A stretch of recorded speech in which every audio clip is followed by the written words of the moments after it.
Assalamualaikum warahmatullahi wabarakatuh. Kali ini aku akan menjelaskan bagaimana caranya menghitung untuk uji independent sample t-test lah.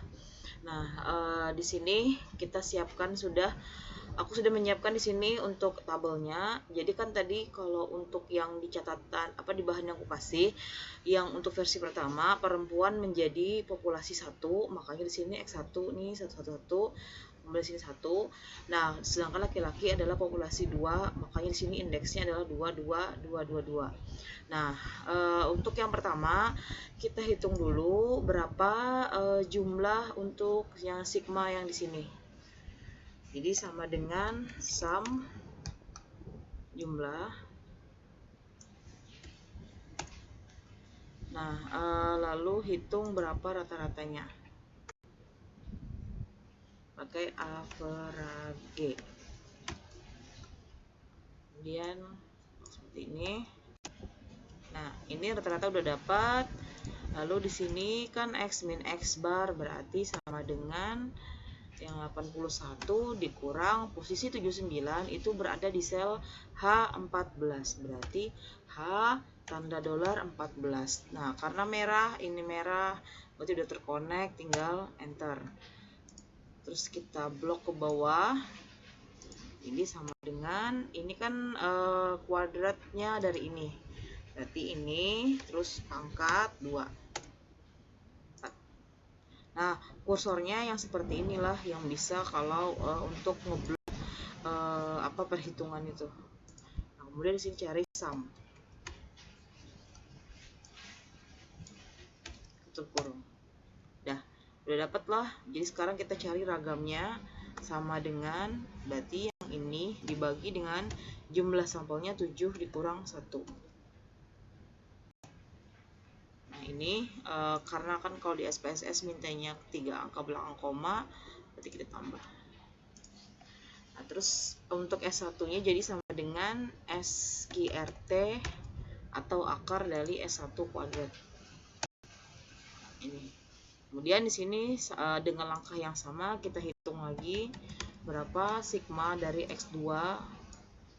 Nih, kemudian rata-ratanya.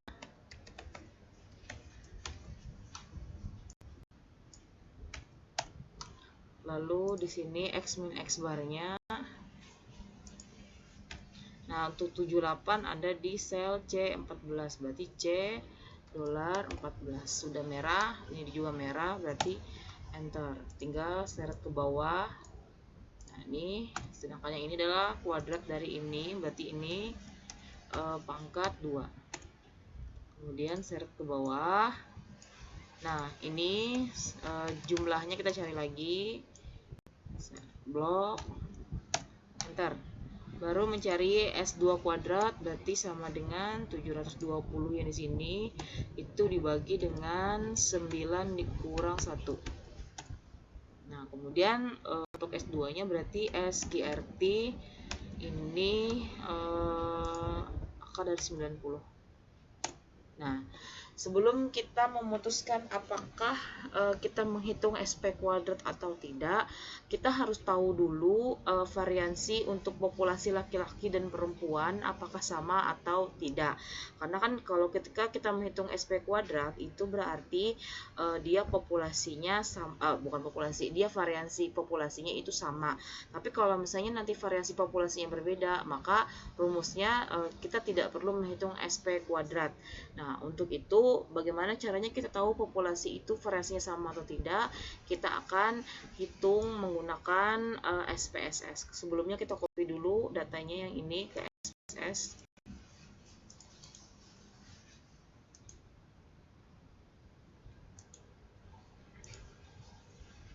Nah, ini kita langsung labeli 1 karena kan ini data untuk yang populasi 1, yaitu data yang perempuan, supaya gampang.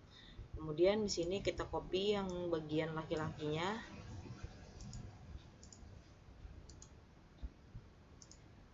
Langsung kita labelin 2.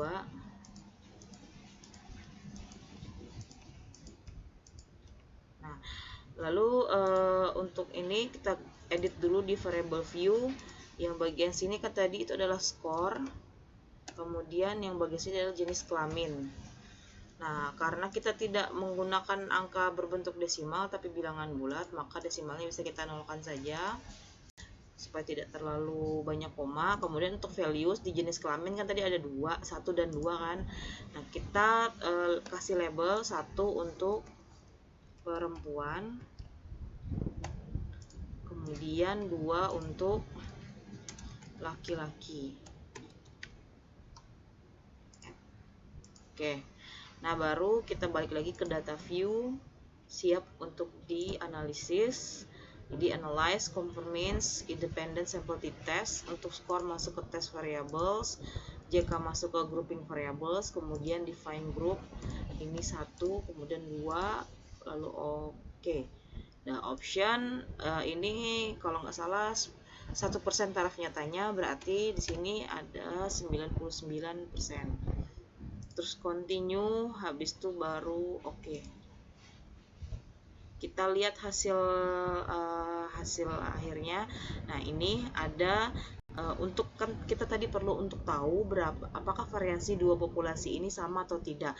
Maka yang kan kita lihat adalah untuk bagian kolom Levin test for equality of variances.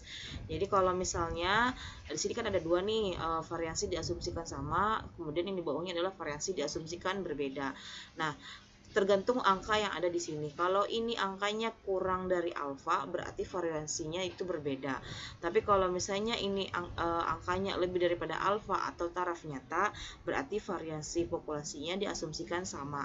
Nah, ini angkanya adalah 0,479, berarti itu lebih besar daripada 0,01. Berarti kesimpulannya adalah variansi kedua populasi itu diasumsikan sama. Berarti yang kita hitung berikutnya adalah SP kuadrat. Nah, jadi di sini sama dengan untuk rumus SP kuadrat berarti 7 dikurang 1 dikali dengan S1 kuadrat terus ditambah 9 dikurang 1 kemudian dikali dengan S2 kuadrat terus dibagi dengan 7 tambah 9 kurang 2. Bentar.